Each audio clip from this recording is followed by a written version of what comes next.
Thank you, David, and thank you everyone for inviting me here. This is a huge privilege, not because I'm the chief guest. I think it's a privilege mainly because I'm one of the parents who've had the opportunity, and I'll take this opportunity on behalf of all of you to put my hands together and thank Dhirubhai Ambani International School for doing what they're doing to our children.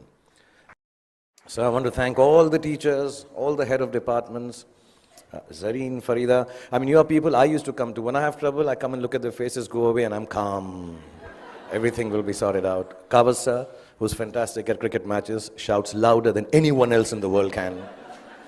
All the staff members, the management, the gentlemen who man the security outside, so wonderful. And so even the guy who does the parking back there, everyone for the last 13 to 14 years that I've been here, and especially my friend, Mrs. Neeta Ambani, thank you so much for looking after our children. Really, thank you very, very much. Okay, so good evening, boys and girls. Exams are over.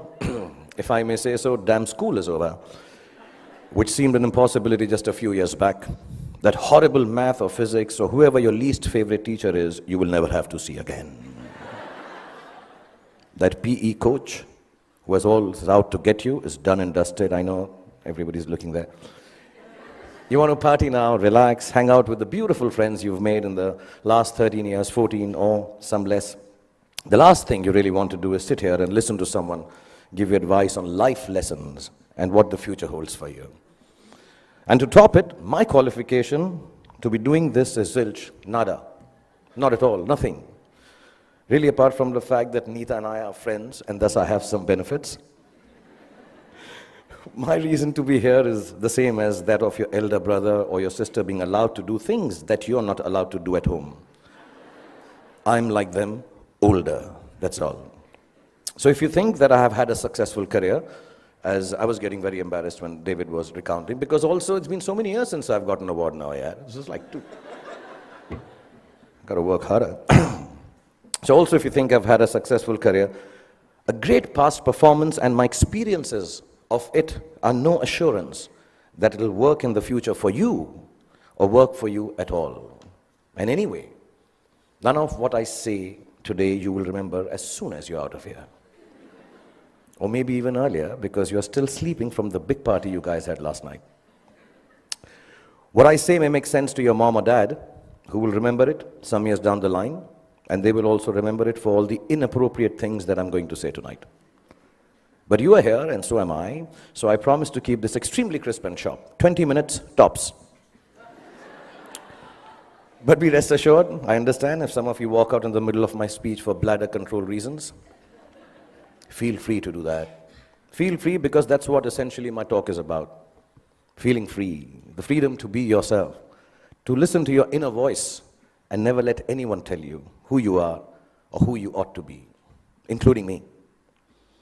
These are the only years of your life in which you will be allowed to make regret-free mistakes. As you do so, you will chance upon your dreams and hopefully make a happy life out of their fulfillment.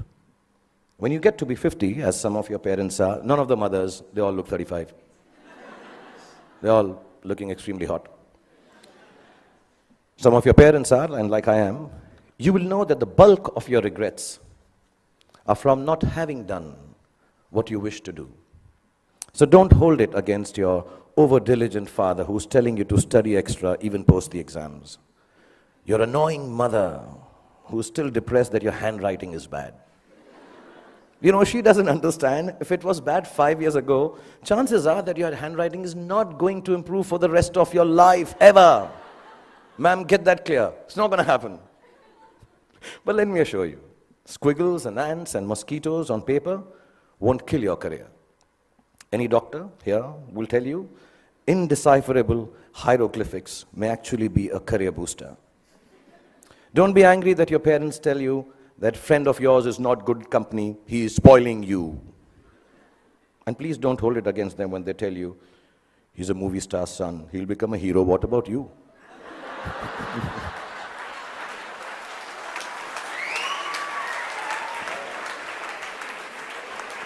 I mean, let me assure you, movie stars, sons and daughters also have to work. Basically, just don't grudge the old man and the old bag, ever. All us parents try to do is to make you happy with your choices by annoying you with hours that are actually your choices anyway. But you just don't know it yet. Your hormone levels are too high for you to understand this confusing logic. All you want to be is yourselves, and you're quite sure you know what that is. And I'm here tonight on your side only to confirm your conviction as you set forth into the big bad world from the loving shelter of Mrs. Neeta Ambani and all these wonderful and beautiful and warm teachers and faculty who have nurtured you to embark on your own journey through life. I was talking about parents because I think tonight is about parents. So I'm going to tell you something about my parents. My mother was top class. She was really cool. She loved me unconditionally, was beautiful, like all mothers are, and believed I will be the most famous man in the world, and I could do no wrong.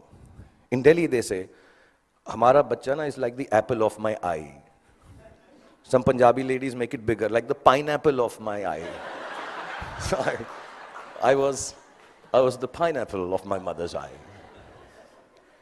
And my father was a gentleman. He was very educated, masters in law, extremely intelligent, knew 7 languages, had traveled the world, knew his politics, fought for the freedom of our country, India, and excelled at sports like hockey, swimming, and polo. He could cook and recite poems and knew the capital of every country in the world. My father was also very, very poor. He was unemployed and struggling to make ends meet for 15 years of my life that I had the privilege of knowing him. From when I was 10 to when I was 15, not being able to afford fancy gifts for me, he would wrap up something old that belonged to him in newspapers and declare it as a birthday gift when my birthday came along. This, in the next 11 and a half minutes left that I have, is the story of the 5 gifts my father gave me and how they helped me become what I am today. When I was 10, my father gave me an old chess set. Chess is a reflection of life, they say, and as cliched as it sounds, it's probably true. The first thing it teaches you is that every move has a consequence, whether you perceive that it does or does not. Nothing you do, not a single moment, is empty of living. So think of things through, not always, but often enough. Often enough, so your life does not feel as black and white and as uniform as the squares on a chessboard. Sometimes, in order to move forward, you might need to take a few steps back. And there's no loss in doing something that hurts in the short run, but proves worthwhile in time. Sometimes, the queen might seem sexier. They always do. But if she gets taken by your adversary straight after you save her, then you might be better off saving your castle or the bald bishop instead. So don't always choose that which seems more desirable if something tells you it's going to get you into a whole lot of trouble. What I mean is also about tonight, drive home while your wits are about you instead of staying and getting stoned senseless after the party here. You can't get anywhere in chess if you don't look out for the little ones around you, the small pawns. Life is like that too. If you forget the smallest of your people or become foolish enough to imagine that the little graces you are given are of no value, you end up nowhere. When you look around you, learn to notice all the tiny little things that make your existence privileged and special. Just the fact that you are here, in this very moment, at this fantastic school, in the company of such adoring parents, is the product of immense love, hard work, and sacrifice on the part of many people present here. Taking your blessings for granted is the most ungracious stupidity, both in chess and in life. Then there's what they call, I don't know how to pronounce it, but sounds very cool, the Zugzwang. The Zugzwang, yeah. It's a really cool word. It sounds like a Chinese aphrodisiac. Zugzwang. But it actually is German for